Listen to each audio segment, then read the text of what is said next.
Psalm chapter 78. A Maskil of Asaph. O my people, hear my teaching. Listen to the words of my mouth. I will open my mouth in parables. I will utter hidden things, things from of old, what we have heard and known, what our fathers have told us. We will not hide them from their children. We will tell the next generation the praiseworthy deeds of the Lord, His power and the wonders He has done. He decreed statutes for Jacob and established the law in Israel, which He commanded our forefathers to teach their children, so the next generation would know them, even the children yet to be born, and they in turn would tell their children. Then they would put their trust in God and would not forget His deeds, but would keep His commands. They would not be like their forefathers, a stubborn and rebellious generation whose hearts were not loyal to God, whose spirits were not faithful to Him. The men of Ephraim, though armed with bows, turned back on the day of battle. They did not keep God's covenant and refused to live by His law. They forgot what He had done, the wonders He had showed them. He did miracles in the sight of their fathers in the land of Egypt, in the region of Zoan. He divided the sea and led them through. He made the waters stand firm like a wall. He guided them with the cloud by day and with light from the fire all night. He split the rocks in the desert and gave them water as abundant as the seas. He brought streams out of a rocky crag and made water flow down like rivers. But they continued to sin against Him, rebelling in the desert against the Most High. They willfully put God to the test by demanding the food they craved. They spoke against God, saying, "Can God spread a table in the desert?" When He struck the rock, water gushed out and streams flowed abundantly. But can He also give us food? Can He supply meat for His people?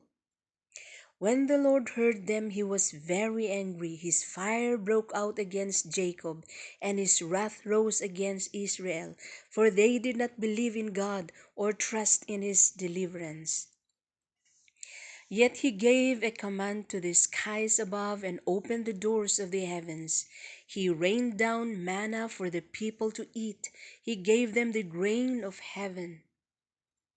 Men ate the bread of angels. He sent them all the food they could eat. He let loose the east wind from the heavens and led forth the south wind by His power. He rained meat down on them like dust, flying birds like sand on the seashore. He made them come down inside their camp, all around their tents. They ate till they had more than enough, for He had given them what they craved. But before they turned from the food they craved, even while it was still in their mouths, God's anger rose against them. He put to death the sturdiest among them, cutting down the young men of Israel. In spite of all this, they kept on sinning. In spite of His wonders, they did not believe. So He ended their days in futility and their years in terror. Whenever God slew them, they would seek Him. They eagerly turned to Him again. They remembered that God was their rock, that God Most High was their Redeemer. But then they would flatter Him with their mouths, lying to Him with their tongues. Their hearts were not loyal to Him. They were not faithful to His covenant. Yet He was merciful. He forgave their iniquities and did not destroy them. Time after time He restrained His anger and did not stir up His full wrath. He remembered that they were but flesh, a passing breeze that does not return. How often they rebelled against Him in the desert and grieved Him in the wasteland. Again and again they put God to the test. They vexed the Holy One of Israel. They did not remember His power, the day He redeemed them from the oppressor. the day he displayed his miraculous signs in Egypt, his wonders in the region of Zoan. He turned their rivers to blood. They could not drink from their streams. He sent swarms of flies that devoured them, and frogs that devastated them. He gave their crops to the grasshopper, their produce to the locust. He destroyed their vines with hail, and their sycamore figs with sleet. He gave over their cattle to the hail, their livestock to bolts of lightning. He unleashed against them his hot anger, his wrath, indignation, and hostility, a band of destroying angels. He prepared a path for his anger. He did not spare them from death, but gave them over to the plague. He struck down all the firstborn of Egypt, the first fruits of manhood in the tents of Ham. But he brought his people out like a flock. He led them like sheep through the desert. He guided them safely, so they were unafraid, but the sea engulfed their enemies. Thus he brought them to the border of his holy land, to the hill country his right hand had taken. He drove out nations before them and allotted their lands to them as an inheritance. He settled the tribes of Israel in their homes.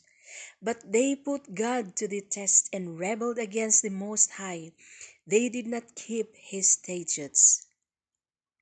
Like their fathers, they were disloyal and faithless, as unreliable as a faulty bow. They angered him with their high places. They aroused his jealousy with their idols. When God heard them, he was very angry. He rejected Israel completely. He abandoned the tabernacle of Shiloh, the tent he had set up among men. He sent the ark of his might into captivity, his splendor into the hands of the enemy. He gave his people over to the sword. He was very angry with his inheritance. Fire consumed their young men, and their maidens had no wedding songs. Their priests were put to the sword, and their widows could not weep. Then the Lord awoke as from sleep, as a man wakes from the stupor of wine. He beat back his enemies. He put them to everlasting shame. Then he rejected the tents of Joseph. He did not choose the tribe of Ephraim, but he chose the tribe of Judah, Mount Zion, which he loved. He built his sanctuary like the heights, like the earth that he established forever. He chose David his servant and took him from the sheep pens. From the tending the sheep, he brought him to be the shepherd of his people Jacob, of Israel his inheritance. And David shepherded them with integrity of heart, with skillful hands he led them.